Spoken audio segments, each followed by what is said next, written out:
Welcome to On Par with Maury Povich. Welcome, everybody, to another edition of On Par. And I have the pleasure of welcoming the hilarious, the heartwarming Leanne Morgan, the Southern comedy sensation whose first Netflix special, I'm Every Woman, took the world by storm. After raising a family, building a career later in life, she's now starring in her own sitcom. Guess what it's called? Oh, very creative. Leanne. It's called Leanne, proving that dreams don't come with an expiration date.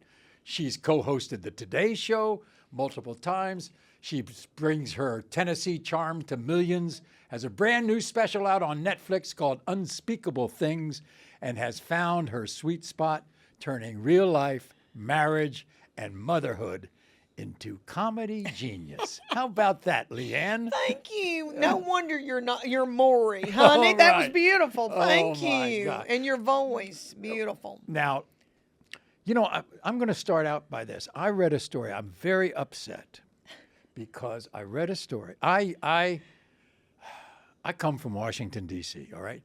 People don't understand it. It was a southern town. I grew up in the South, believe it or not. Mm-hmm. And I had a tinge of a southern accent. I grew up, yes, ma'am, no, ma'am, yes, sir, y'all. Y'all.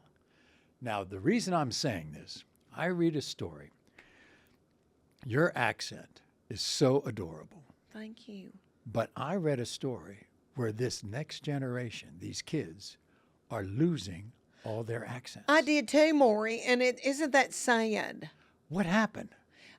I read that because everybody's so transient now and moving to the South that it's watered down. It's going to be watered down, and we're not going to have that deep Southern accent anymore. I loved it. I mean, I know people in the North, they go, well, there ain't nothing worse than a Boston accent, for crying out loud. And my father was born in Maine, you know, and it's packed a cat and have it yad and all that kind of stuff. But, so, I mean, if we lose the Southern accent. I know, because I think it's beautiful. And I think there's so many different ones in the South. People just lump us all in together. Right. Do you know the difference? I feel like I can. I feel like Cajun. Yeah. I can pick that out. Louisiana is very different from Mississippi. That's very different from Tennessee, Georgia, but South Carolina. I know people from Tennessee whose accents are a little different than yours. Okay, because we've got, you know, it's like 3 states in one. Memphis, right, which is very deep south, connected to near Mississippi. Yeah, so that's a whole different ball game there. And then Middle Tennessee, Farming, that's where I was raised, on the Kentucky-Tennessee border. And I think mine's more rural, farm talk. Yes. And then East deep Tennessee, south. And then East Tennessee, like Chattanooga and stuff. Chattanooga, and Chattanooga's kind of, I think, more southern than Knoxville. Yeah, because it's northern Georgia's nearby. Yeah, and I think going back to pre-Civil War and Civil War, the East Tennessee went with the North, and the other ones went with the South, and so it's just different. In Knoxville. So when you were in... And that's Appalachia, too, right. The foothills of the Appalachian So Mountains. when you were at the University of Tennessee, did you hear all of the different ones? I did hear a lot of different ones. And people always thought, and I was very country, and people kind of make fun of me, but I never changed it. I thought, I was proud of where I was from. And I don't know, I just never wanted to change this. What's it like growing up in a town of 500?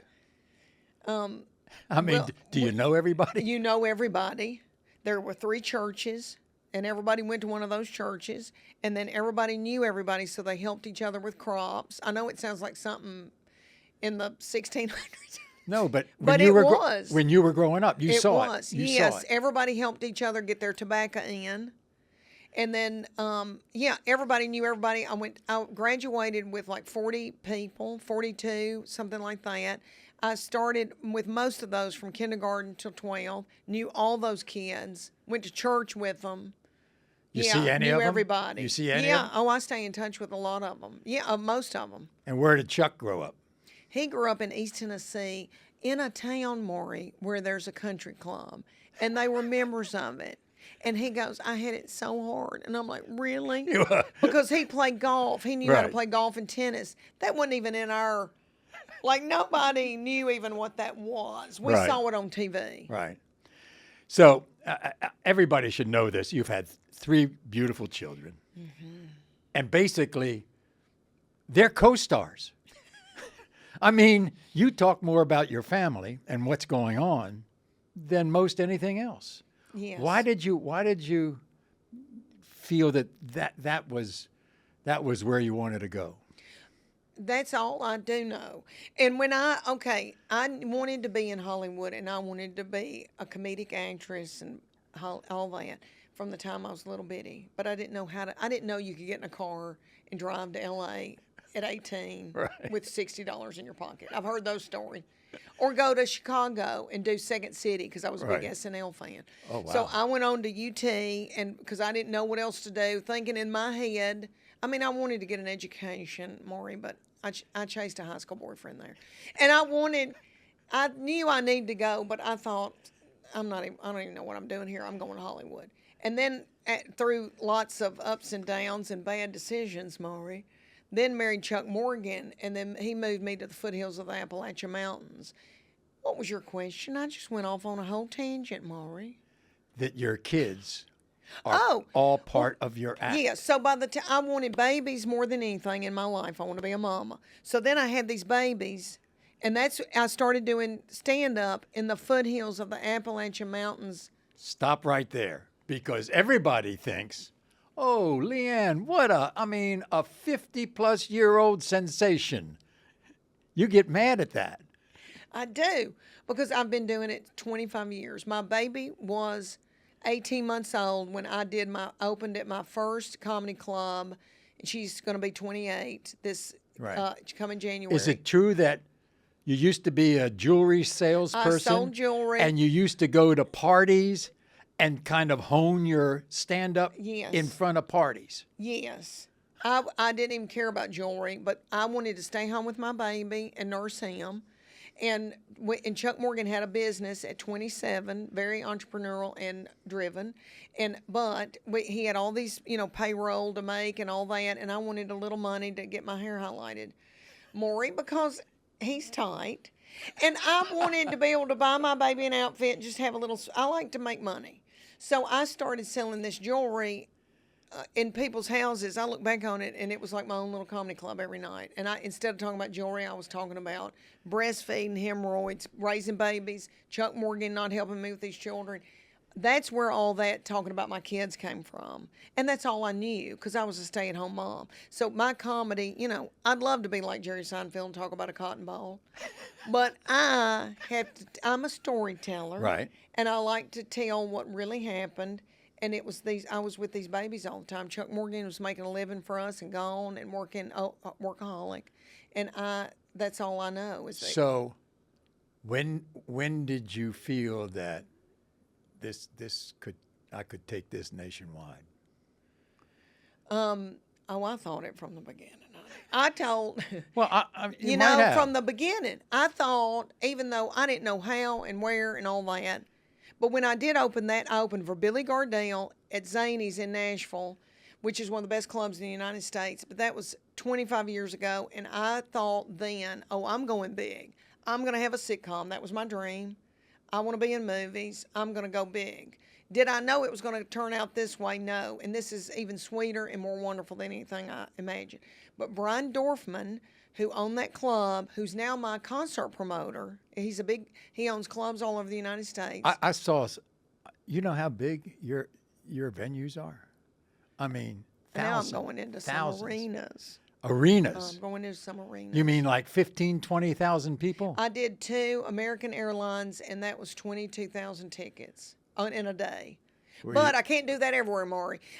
They're starting to move me up into. I just did the Wing in Boston to wrap up this 150 city tour or whatever it was. I've lost count, and that was a 3,000 seater, and I sold out 3 of those. So maybe next time I'll go into an arena in Boston. So But you've done 2 big arenas. 2 big, huge arenas, but now, I do small arenas all the time. Do you have to change your stand-up if you do it at a bigger venue? No, to me, it's not as intimate. The theaters are the best, but some of these small arenas feel just as intimate. What's They your really breakdown in terms of percentages, women and men? I think it's getting to be half and half. I'm not kidding. Really? Men love that series, Maury, and I love men, and I think they can tell, honey. I'm going to get to that because that's how my wife discovered you. She did. I discovered you on your stand-up. She discovered you in the series. She did. Oh my God. Well, I think it started out women liked my material in I'm Every Woman Right. on the net, but there were always men in the audience. But I can see there's more and more now, and I swear I think it's half, and they're darling. But that's good. I know. In the airports, they yell out to me. Men will go, "I love that series," and I think because Ryan Stiles, Blake Clark, Tim Daly, all these people in it. So what was it like when all of a sudden the biggest sitcom producer comes to your town, Chuck Lorre, to talk to you? Honey. And I knew something was going to happen. I knew it was going to go quick. I mean, I had 4 development deals before over the years for sitcoms. One with ABC and Warner Brothers. Same kind of stuff? Yeah. TV Land, Nick at Night. I always had Hollywood coming after me. Even in those bad years where I couldn't get booked, nobody cared and all that, I'd have a season that I would get booked doing shows. And then other times it'd be slow, but I'd always get something come from Hollywood that would give me the hope to keep going. But I look back on those now, and they were great, and the showrunners were great and all that. But Chuck Lorre, when you get Chuck Lorre, Big Bang Theory, everybody just 2.5 wants him. Men. Yeah, everybody. Netflix just said, "What do y'all want to do?" We didn't even pitch anything. I think I talked about my weak pelvic floor. I'm not kidding. And they just go, "Do you want to do a sitcom?" But it switched. I mean, you talk about your marriage. You've been married to the same guy for what, 35, 34? 33 years now. 33. Uh-huh. And now you're playing a divorced mom. I know, and that kind of bumped me at first, Maury. When Chuck Lorre, he was the one that came up with that and said, "Leanne, I'll just tell you, your real life is too boring." He goes, "Why don't we, you got to have some conflict." And he said, "I do think that," and I now realize how brilliant that it was. He said, "It's a universal story, whether it's divorce or losing a job or whatever. Everybody at some point has had to pull their bootstraps up and keep going in a crisis and start over." And he said, "I think we need a story like that." And at first, it felt very weird to me because Chuck Morgan, I'm still married to him, and I don't know. And it's not a reality show, but I just felt weird. And But the contrast between you and your series sister, Kristen Johnston, is, I mean, she's the best. The best. You play off her, she plays off you. We really have a good chemistry. The minute we met, and they said to me, because I was involved in some of the casting, and some of it I wasn't. She's the hard-ass sister who's trying to get you through life. Who's a mess, who's been divorced several Right. times. Yeah, and obviously doesn't have a job. We got to figure out a job for her. Right. Ends up coming to the house. Yeah, and I'm more the straight-laced one that's, had children, been married a long time. And then this man breaks up with me over an email after all the, and you won't believe, Maury, how many women come up to me and go, said the same thing happened to them? the same thing, and they said, "This got me through, and I think I can find love again. I didn't want to try until I saw this." Do you know Sweet. how many things break up because of what they find in a phone? I mean... And don't you know when people go, "Oh, you can't look at my phone," you think, what are they doing? I mean, every time I did the lie detector test shows, half the women, well, I went onto his phone and I saw this and he's trying to tell me he's there, and then I see he's there in the other place, and that's how the whole thing started, and they end up on my show and with him trying to prove that he didn't mess around. But they did. But they did. Okay. It's very interesting about how you do this. As a journalist, we would never talk about our family. But you just are so transparent. You say everything, the good, the bad, the ugly. Well, I get it cleared first. You do? Yeah. Oh, really? I didn't know that. And there's only one time, yes, they all know. Oh, I didn't know that. And they say because whether I can or not. The last stand-up, you bring your whole family out at the end of the show after talking about them all night. I know. And most of the time, I mean, like when I talked about, and when it's not even in a popular special, but an offshoot Right. of my son being an old soul, playing the banjo in middle school, having a garden. You know, and these girls, I did talk about them being mean when they were 16, but that's just nature. And you run that by them. Yeah, they knew exactly, and they were like, "Oh, we don't care." I tell you, in middle school, everybody said, "Keep your mouth shut. Don't say my name out of your mouth." And I was like, "Okay, that was a bad dry time." But then, and they got in high school, and they were like, "We don't care, Mom, what you do." And then now they're like, "Yeah, whatever." And then, but Chuck Morgan one time said to me, "Don't ever say anything like that again." And it's when I first started out. What'd you say? I said, he's in the mobile home industry. I said, I just got through breastfeeding 3 children, and I said, I would like to get my breast done, but it's been a bad mobile home year.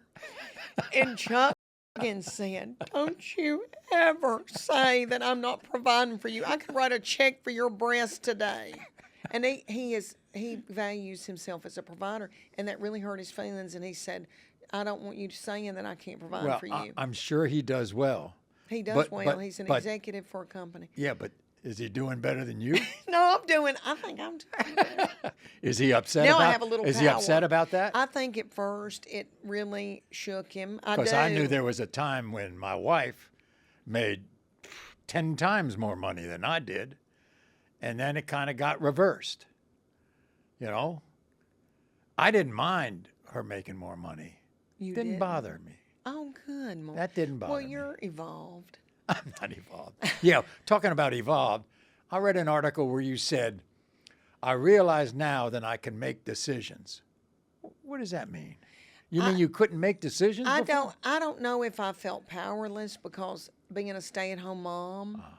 My mom and dad had a business together. They had that meat processing plant together, and my your mother ran worked. that thing. Ah. She ran that thing. She did the books, the counting, really smart. Right. And so I grew up with her doing that. And then I married Chuck Morgan, and I stay home all the time. And I just felt like I didn't have power to, like, financial decisions. And he got an MBA, like he's a math person. And I don't know why I felt that way. Because you know what, Maury? I think I'm pretty smart. And I just realized, and I know it sounds crazy, in my 50s, I thought, you know what, I do have sense. He didn't put you down, did he? No, it was his. I think in his wanting to take care of me, He was the He would provider. just say, I would say, well, you know, what kind of life insurance do we have? Well, don't worry about it, Leanne. I'm taking care of it. Like I didn't know. I still don't know that much.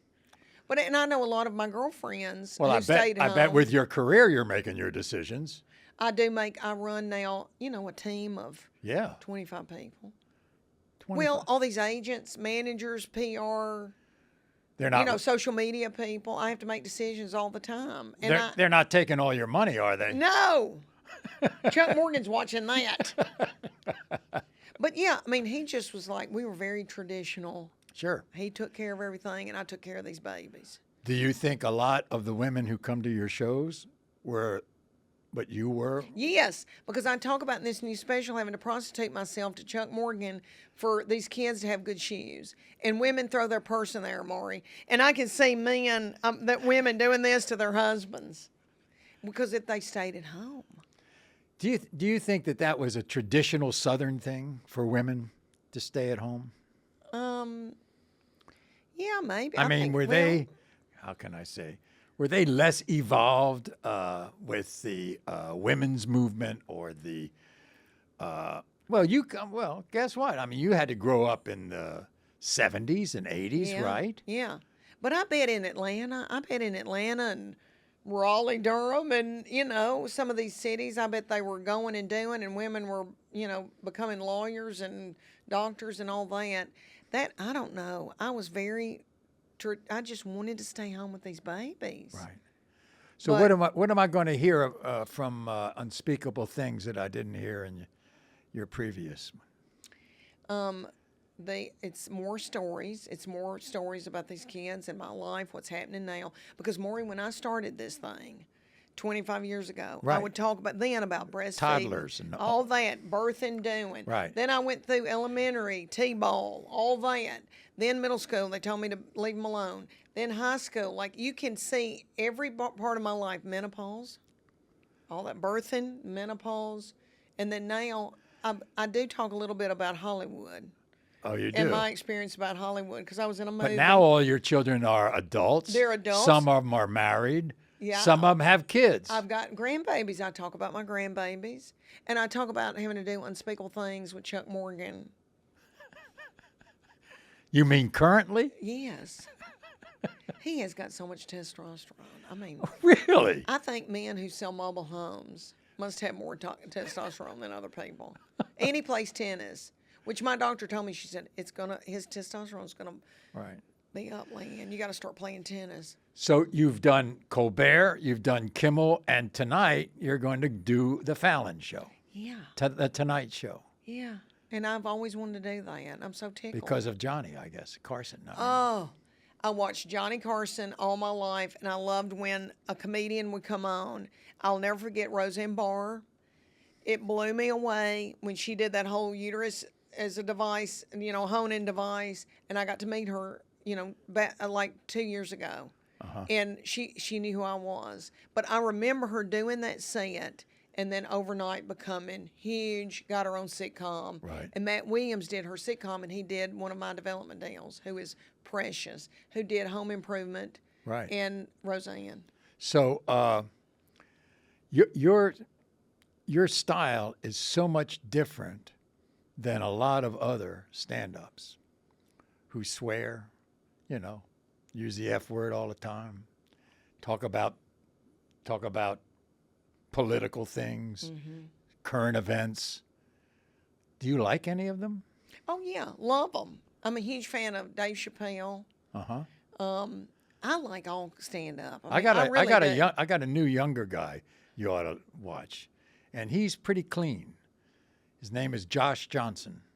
Josh Johnson. Josh Johnson. He hosts the Daily Show sometimes, Oh, and he is. You know what he's like? He's in the vein of George Carlin, because he's a storyteller, and he will. Now I wonder, because I'm doing this because I want to know if you've gone through this too. He can go 2 minutes in an hour-long set and not get a laugh, because he's a storyteller. He brings you along, and then maybe with an aside, he might get a laugh. What happens if you don't get a laugh? I think now that I've done this 25 years, I'm comfortable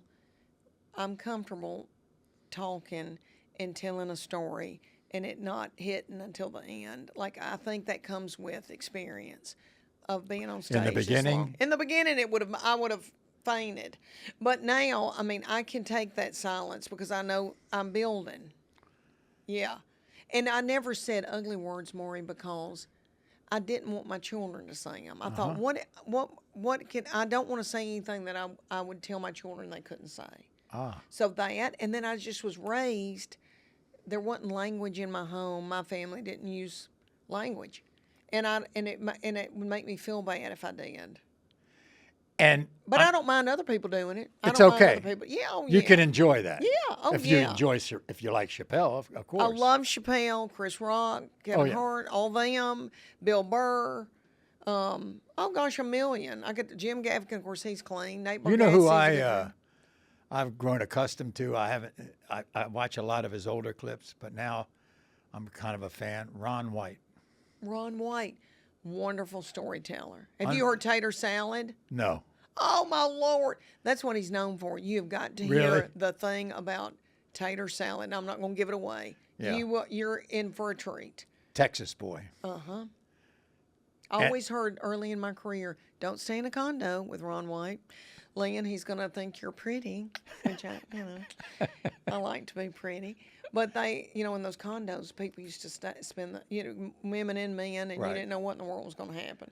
But because he's wild, I think he's who he says he is. Yeah, and he drinks right through his set. I am friendly with one comedian, very friendly with one, And I don't know if you like him or not. Lewis Black is a dear friend of mine. Oh, Lewis Black. I love him. Yeah. I've never gotten to meet him. Oh, he's great. You would love him. I mean, even though every other word is F, but you would love him. Now, what's it like co-hosting the Today Show? I mean, you're doing it with Jenna. I mean, She's a doll and so down to earth, and we just get so tickled. And half the time she has to read my teleprompter because I get so excited. And I'm having a ball talking to Tony Braxton or somebody that I don't even know what's happening, and Jenna just reads my line for me. Darling, they're sweet over at the Today Show. And see, I raised these children.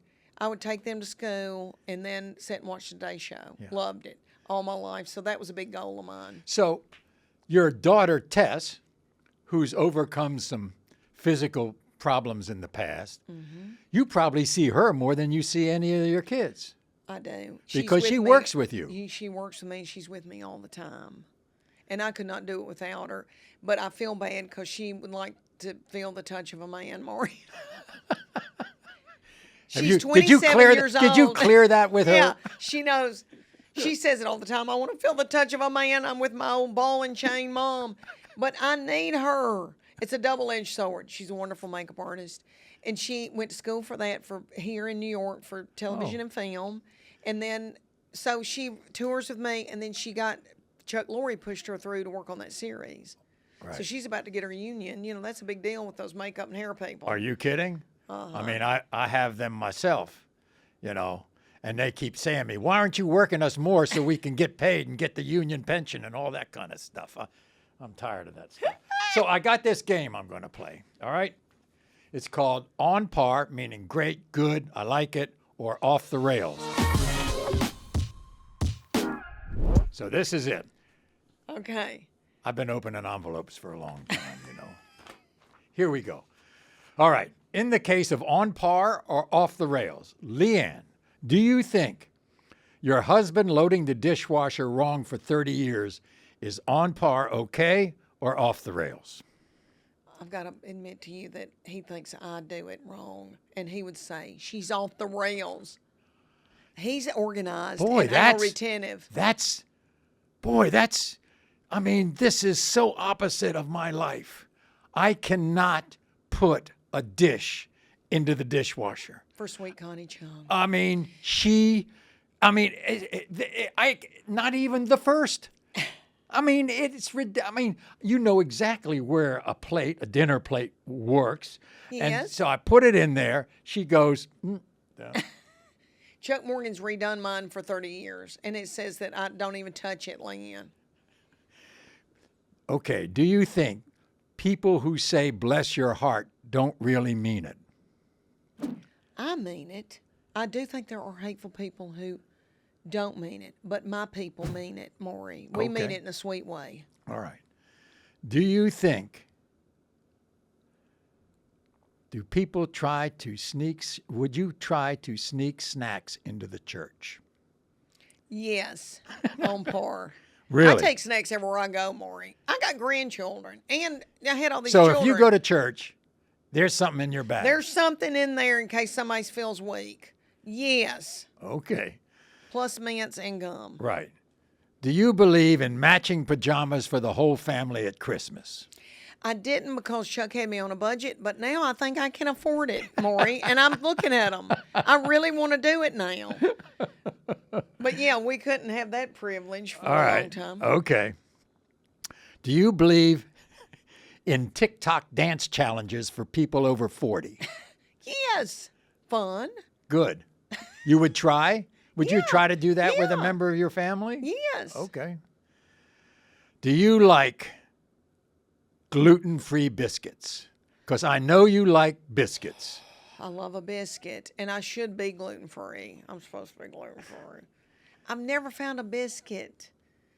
There are good gluten-free You make things. biscuits, don't you? I'm not a good biscuit maker. My mother-in-law, Gail, honey, would make one that you would die over. Soft, My mama could soft. make one. See, I like the soft in the middle when they're soft in the middle. I don't like them too hard. Yeah, yeah. And you of need course, a soft one. biscuits and gravy. Biscuits and gravy, and then my mother-in-law makes SHIT on a shingle. I think the army Oh, men. really? Yeah, it's Oh, got yeah. that. It's I like got that that. thing in there. Oh, You know yeah. that meat. Right. In that gravy. Yeah. Yeah, but I like anything on a biscuit. I mean, Yeah. like bacon and eggs. Jam, jelly. I mean, I like anything on a biscuit. Okay. I got one other thing for you to do. Oh, by the way, I might as well. This had a good run, didn't it? It had a good run. What in the world? When you meet Leanne, you will never ask, what in the world? Because she's asked it all her life. I have. And A I Southern think- woman's guide to laughing at life's unexpected curveballs and beautiful blessings. Yeah, and every day, Maury, with this happening to me in my early 50s for this blowing up, and now I'm one of the top touring comedians in the world. Every day, I go, what in the world? Wonderful things come to me every day. And that's why I say this is bigger and sweeter than anything. I'm a big dreamer, and I dreamed this was going to happen. Well, you told me in this interview that you wanted to be in Hollywood. I knew it from the time I was little it was going to happen. But I just didn't know it was going to be this wonderful. Because this is pretty wonderful. Arenas. I mean, I didn't dream that. I didn't dream that. Do you know, I heard a thing about Dave Chappelle one time. He said he was they were giving Kevin Hart the Mark Twain Prize. And so Dave Chappelle was talking about him. He said that Kevin Hart changed the life of all stand-up comics because he was the first one to be able to go into arenas, because nobody thought a stand-up could play in front of that many people. Really? Yeah. I did not know that. That's what he said. It was Kevin Hart who was able to expand it to these huge arenas. Oh, my, and that's right. I mean, he's the one that did it. And you've done it. I would have never thought that. When they told me in American Airlines, the Mavericks play here, I was like, what? The basketball team? Did you feel it? Yeah, twice in a day. And Oprah Winfrey flew in for Oh, it. is that when she made all those comments about you? Yeah, Oprah and Gail came. Right. I know Oprah a little. I know Gail a lot. Darling, they're Yes, darling yeah, and fun. Yeah. Yeah, they flew in there to see me. Isn't that crazy? It's that kind of stuff that I go, what in the world? Okay, and I'm going to finish this up. Guess what? Tell Chuck this. I bet you haven't done this before. I want you to sign a golf ball. Okay. You ready for that? Yeah. Okay. I wanted to play, and Chuck goes, you don't take anything seriously, Ian. This is too wonderful a game for you to go out there and... Is that what he said? Yes, he said that I don't take things serious. Do you know that when I met Connie, I had already become a golf addict. So she wanted to play. I said, okay, fine. You want to play? Play. So we went out a few times, and then she saw me play, and she didn't play too good. And she said, I'm not going to play anymore. I said, why? He says, because I'm so competitive, I can't beat you. I don't want to play. So she stopped playing. I bet that little thing's competitive because how successful she's been. Well, yeah, and everything else. But she said, I'm not doing it. I'm not doing it because I can't beat you. And so I'm not doing it. I'd rather go and fight the white guys in TV news. You ever signed a golf ball? I bet you. No. Huh? There you go. I have not, and Chuck Morgan's going to love this. I think I could play golf and just have fun. Exactly. That's the greatest thing about... Now I'm going to tell you a story, Leanne. Arnold Palmer, Chuck will understand who Arnold Palmer is. Yes, I know who that is. It's not just a drink, you know. Yeah. So Arnold Palmer, years and years ago, told all the people on the professional golf tour, when you go sign something, you sign your name. No running around scratchy stuff that nobody can recognize. You sign your full name. Leanne Morgan signs her full name. So take that, Arnold, up in heaven. Very good. Thank you so much, my dear. Thank you, honey. This flew by because I could talk to you for the rest of my life. You don't. I could, because I still love that Southern accent.